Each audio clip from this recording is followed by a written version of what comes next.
Well, might be worth talking about the member for Fisher then, and versus the member for Maranoa. So, interestingly enough, the election of Maranoa does include Ipswich, but doesn't necessarily follow that Pauline Hanson was a representative for that because Maranoa is in the House of Representatives, not the Senate. So the member for Fisher's story in the Julia Gillard misogyny speech is a story about how a man from the Sunshine Coast hinterland engaged in an act of homophobia in a manner that was misogynistic towards women.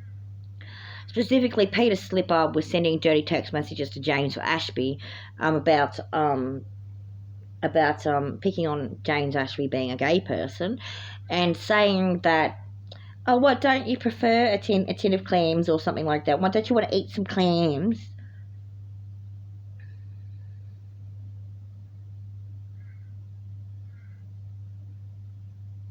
There might be some guys who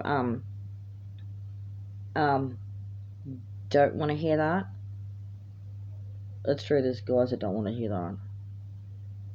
Right, so they wouldn't want to get. There are guys who wouldn't want to get text messages from another guy asking about whether or not they go out on Friday night looking for some clams to eat from the tin.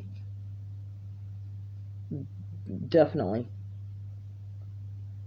Okay, so if two blokes went to the pub and they went nice tits on someone, that, as long as it was under their breath and they, didn't wind up going to prison for sexual harassment, they wouldn't mind having that little joke, right? Little locker room banter, maybe. No, that wouldn't be too far. But a man wouldn't want to hear another man ask him about his sexual habits, whether he was gay or straight. He'd find that offensive. That's his private time. Right, exactly. Okay. So let's talk about that. Okay. Men not respecting other men as leading to both homophobia and sexism. Okay, so men who don't respect men sometimes engage in homophobic and sexist conduct. And we're not trying to put too much weight on Peter Slippy here, but that story is quite telling, isn't it? It can be, depending on how you interpret it. Yeah, it kind of makes sense. Okay, so if you were a man and you were sitting next to another man, and the man came up to you and he said, "You look like you need to drain the trouser snake. Have you pulled off lately?" Yeah, he wouldn't appreciate that. What? A man would not appreciate that. No, he wouldn't. Because when a man drains his trouser snake, he likes to do it in private. He likes to think about a nice big pair of titties and have no one know about it. Right, exactly, yeah. Exactly. Okay, he doesn't want to do it in the middle of the street where everyone can see him either. That's his private time. He's pulling a funny face. Yeah. He's pulling a funny face and it's kind of messy and he, it's a bit like going to the toilet. He doesn't actually want other people to see him do it. Yeah. So, why would he want another man to ask him he'd lick some clams lately, and why he didn't prefer to lick clams, and why he was into arse or something? He wouldn't prefer that. He'd actually be quite offended. Okay, so in that story, Peter Slipper and disrespected James Ashby man to man. Yes, definitely.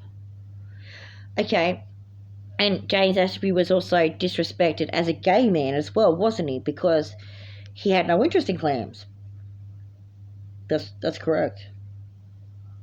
Okay, so Peter Slipper did not respect someone's privacy, and he also, so the member for Fisher didn't respect the privacy of another man, didn't respect that the man might not be interested in, clams, let alone having a conversation about it, and so engaged in technically his misogynistic behaviour was misandrist and homophobic.